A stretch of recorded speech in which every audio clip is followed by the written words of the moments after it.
Hello, today we go from wireframe to textured. Enjoy! We start by creating a class called texture. This is convenient so we can abstract the DirectX related parts away. Starting with the constructor, we define a few input parameters here: the width and height of the texture, its actual pixel contents, and the number of channels. For example, we might have a red, green, blue, and alpha channel. Let's implement this constructor now.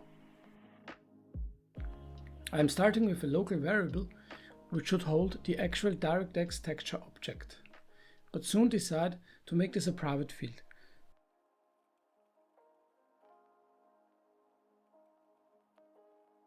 So we can access this later whenever we need it.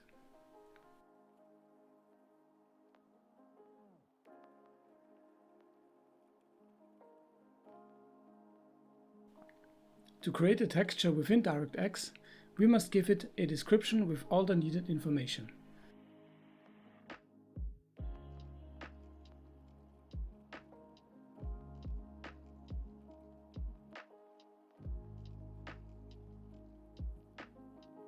Width and height are easy to understand, and as for the format attribute, we derive this from the number of channels given.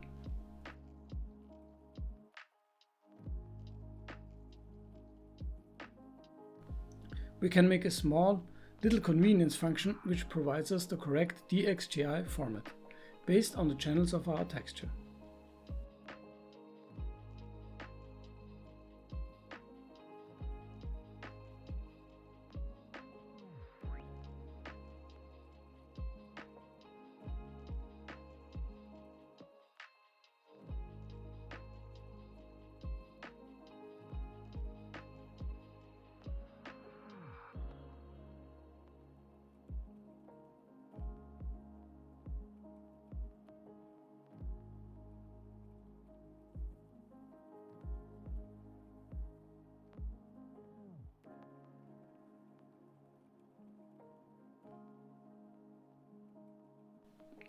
For the case of 3 channels, we still provide the 4-channel format. There is no 3-channel format existing.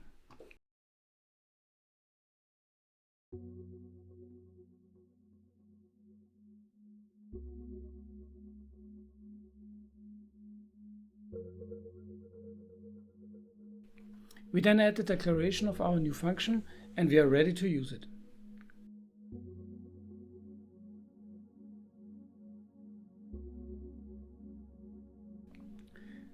Our descriptor is missing some attributes though. Let's add them.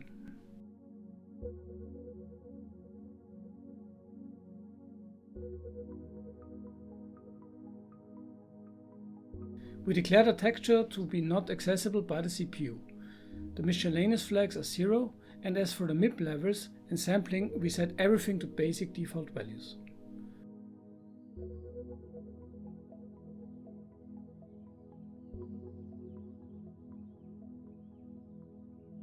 As for the bind flags, we tell DirectX that the user of this texture may bind it at 2 different stages in the render pipeline.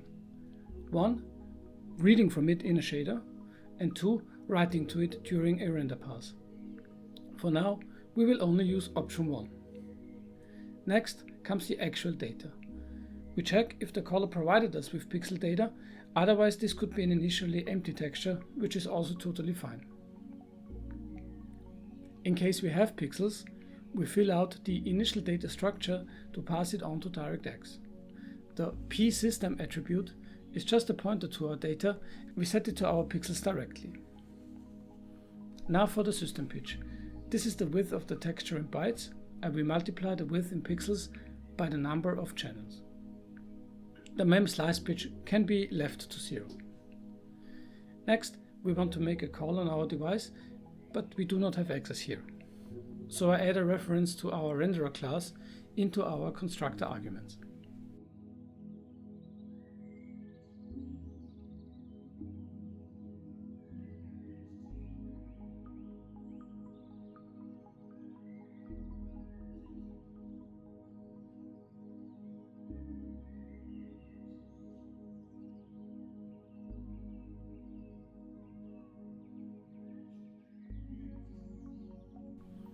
we can now make our call to create texture 2D, and we pass it our filled out texture descriptor, the initial data struct, and the address of our DXTexture class member.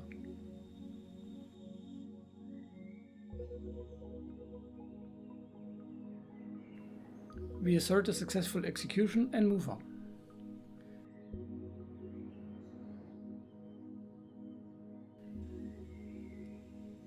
Now to the case where we do not have initial pixel data, we just call the same create function, but with null pointer instead of the initial data struct.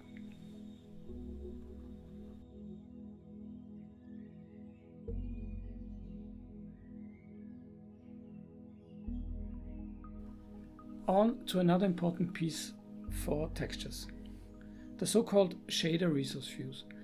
And these are necessary to actually read from textures in shaders, and they are what is actually bound to the render pipeline. In DirectX 11, the texture resource is just an array of memory, and it could be interpreted in different ways and by different pipeline stages. So Microsoft decided to create a separate concept for this and called it resource views. These have their own little descriptor, which we need to fill out. First comes the format, and we just reuse the one we already have.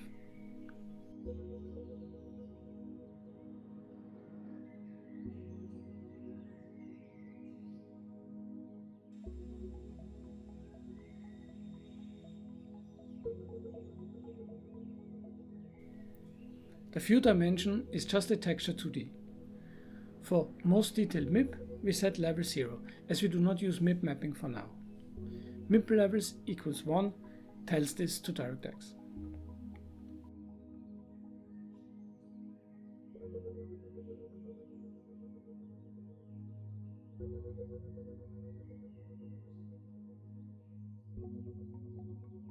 Meanwhile, I'm getting a little bit confused and try to wrap the texture descriptor into a COM pointer, but this of course makes no sense, which I eventually recognize.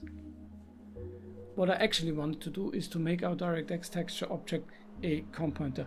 This is useful, so we do not need to take care of the COM lifecycle itself.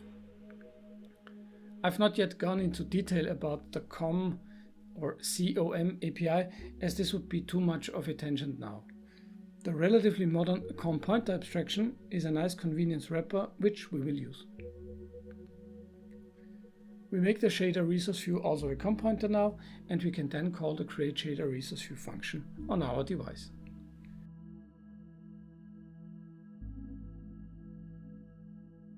We pass it our resource view descriptor and check for success.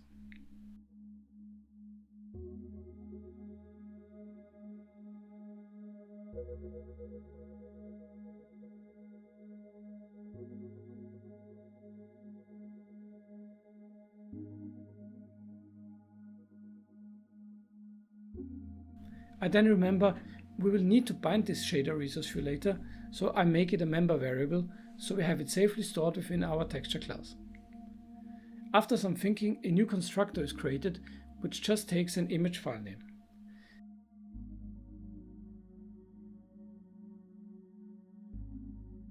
This is useful if we want to create a texture based on an actual image in our file system, which will be the case very often.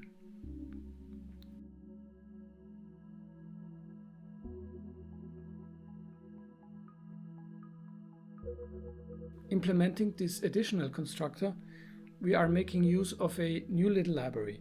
It is called stbimage and is a very nice header-only library. We will install it in just a moment.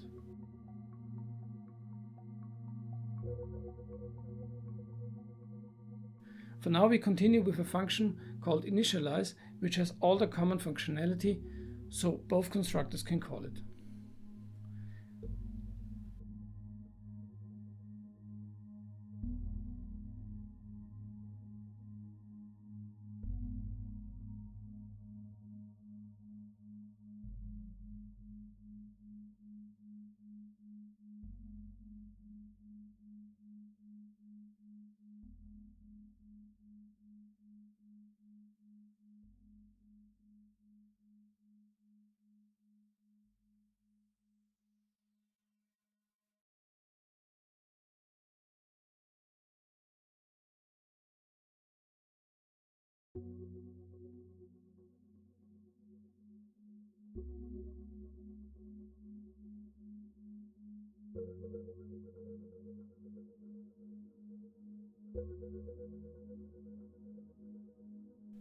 I am missing the renderer reference in my new constructor, so I add it.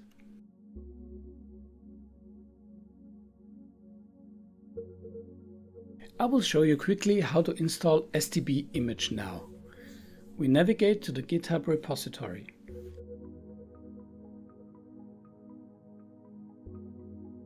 There we search for the file named stbimage.h and we copy its contents.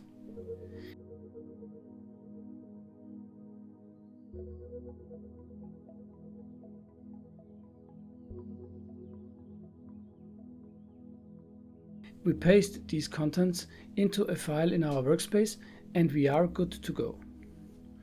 As this is a header-only library, we must define the implementation clause in one implementation file. We do this in our texture.cpp file. That's all there is to it. STB image is now usable. Back to our code, we are creating our new shaders now. The existing ones do not support texturing and UV coordinates, so we must make new shaders. We define a new function called createTexturedShader. It retrieves a vertex and pixel shader and puts them into a shader program.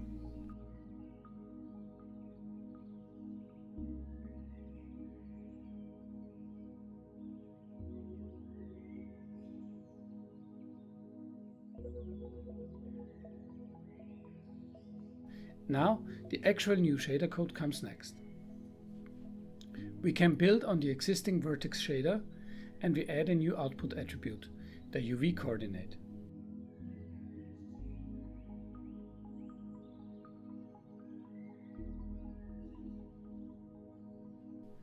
We also need this in our main function input and pass the UV value on to the output unchanged.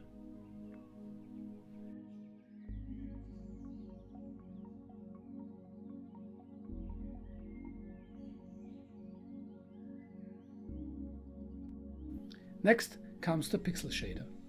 We make the necessary changes to the output struct.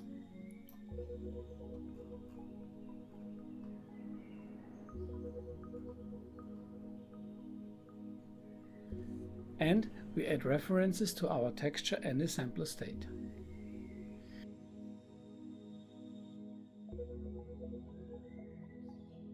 We use both in our main function to retrieve the color value of the texture at the position of the UV coordinate.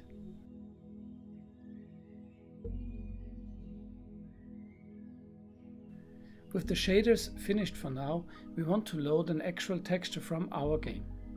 The variable for the texture is created within our game state, so we can access it conveniently later.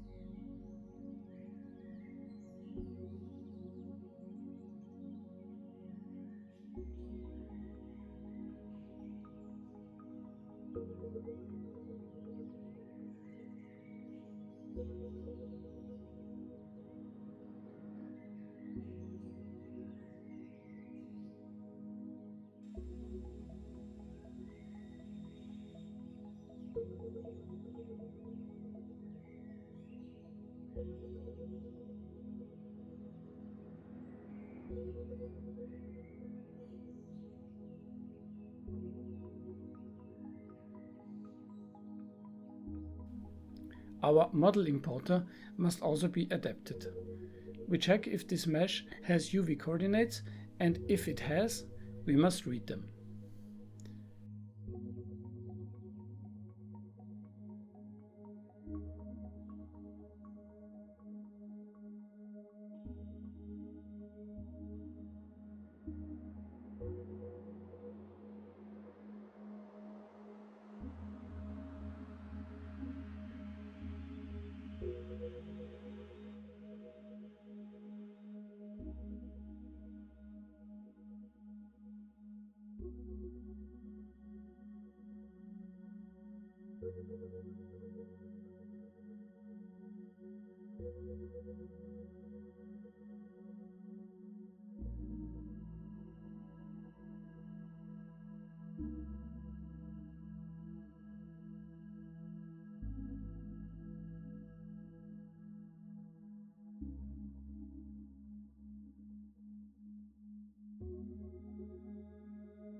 Next, I decided to integrate texture loading into our model importer as well.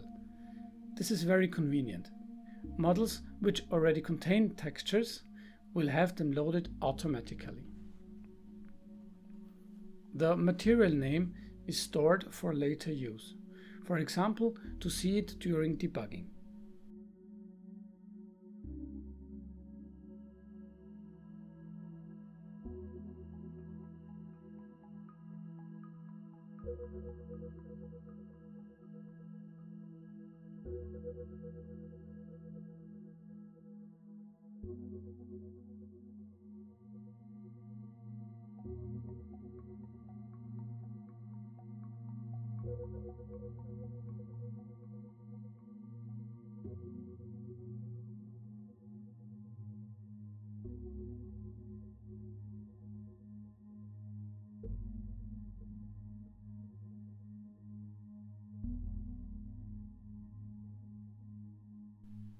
We ask Assimp to give us the path of the first diffuse texture.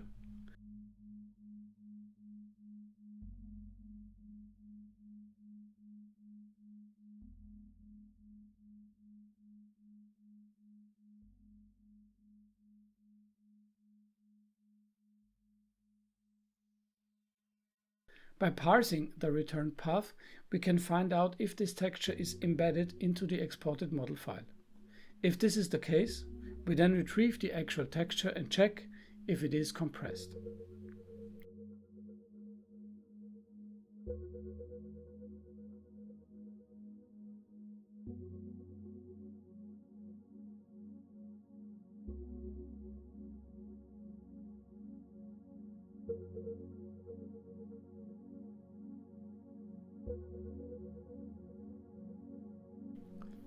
The height is 0 if it is. For compressed data, we can also put our STB image library to good use. It helps us read the data into our pixels variable. With this data, we can create our texture.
If the texture is not embedded, we can just load it from the file system.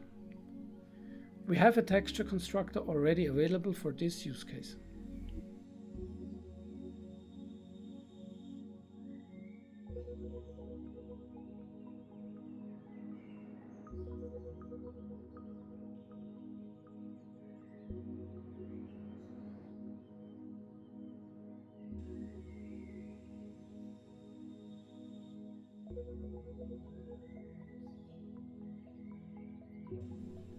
Next, we must also accommodate for a change in our vertex attributes.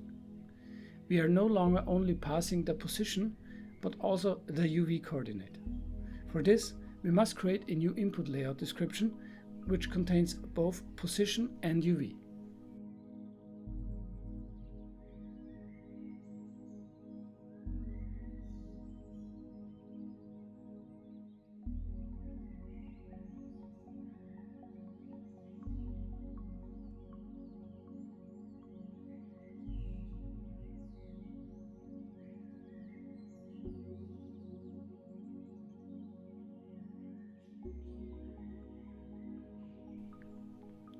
We set the correct stride and offset and should be fine.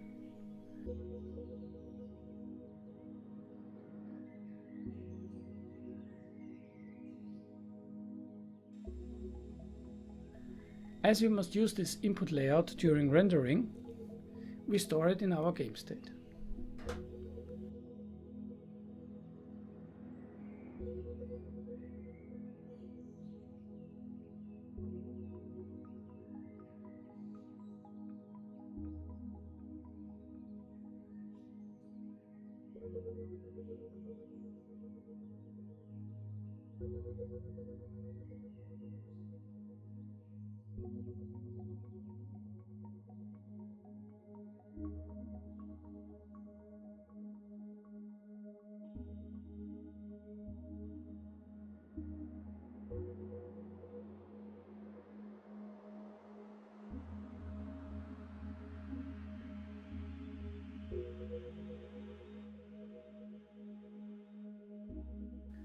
Our newly defined textured shaders have not actually been created so far in our game code. We do this now. We are now moving towards our first test run.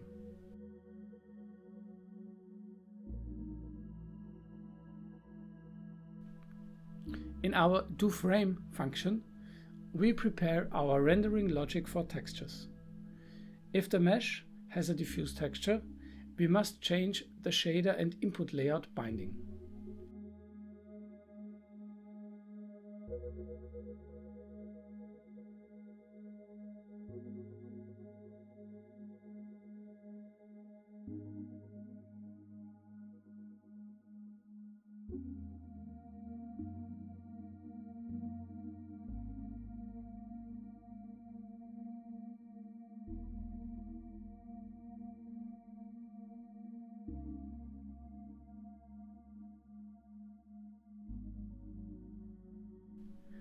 Our first test run fails to compile, so we need to take care of the errors.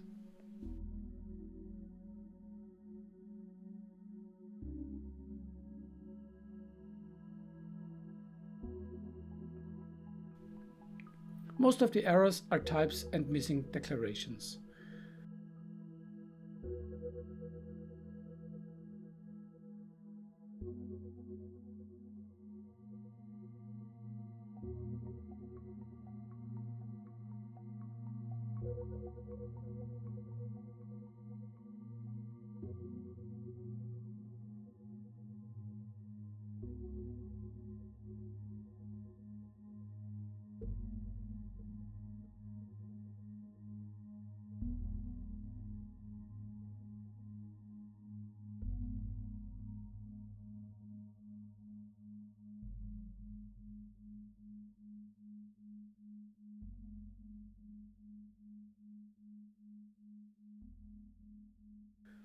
We also must add our new texture CPP file to our compiler definition.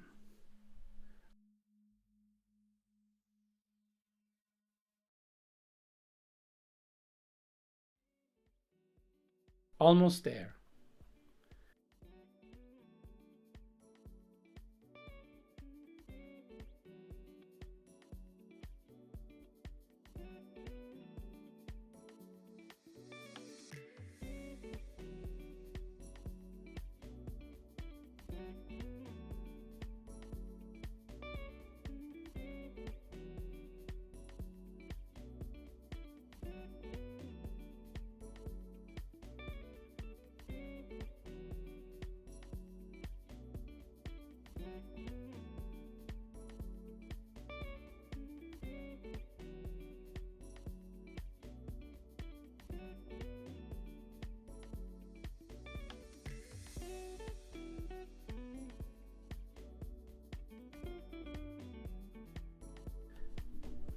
And after the last typo, we finally compile successfully. We start our game and see nothing, only blackness. But the error was actually quite simple. I am loading a texture from a file which does not exist. So let's provide an actual texture file and we are ready for the next test run.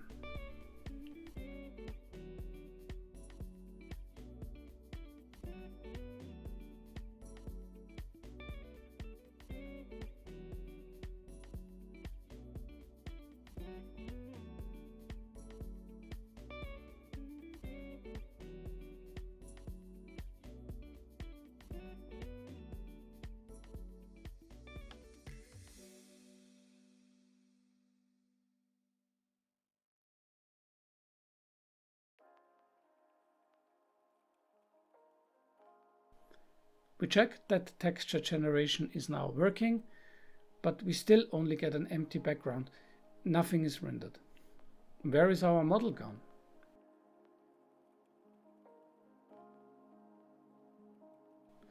Let's look at this in more detail. After some offline thinking and debugging, I found a problem.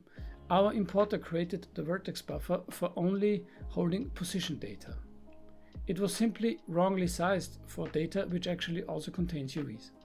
So the actual incoming data was containing position and UVs, but our buffer only had place for position data.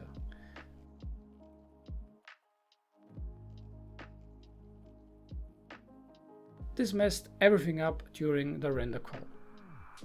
Now we can easily fix this by checking if the mesh has a texture, and then we create the vertex buffer differently.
Back in our doFrame function, we need to bind our texture, otherwise it can never be visible.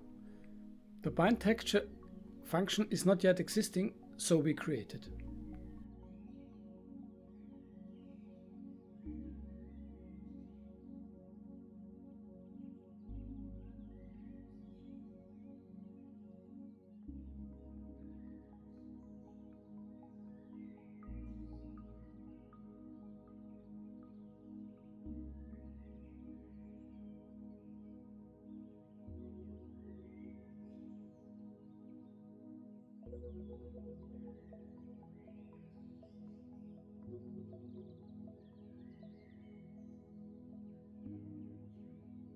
Finally, we can give it another test run. And what we see is interesting. But it is clear what this is. we are still in wireframe mode. Let's turn this back to solid fill mode and give it another go. But the textures on the model still do not look good at all. The problem for this lies in our channel treatment. If the texture is RGB only, it has 3 channels. But this messes up the whole texture memory alignment. Therefore, we make a fix to always fall back to 4 channels.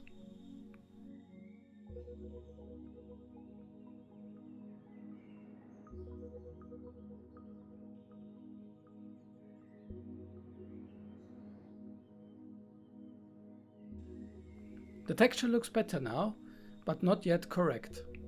We can fix this by setting another Assimp post-processing flag to flip the incoming UVs.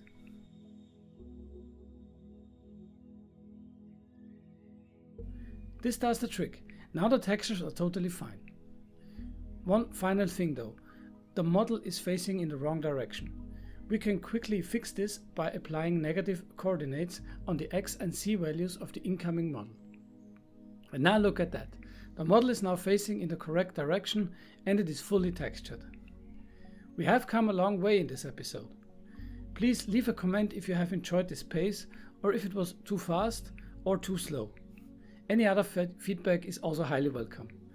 As always, like and subscribe and see you in the next episode, where we will tackle light and shadows.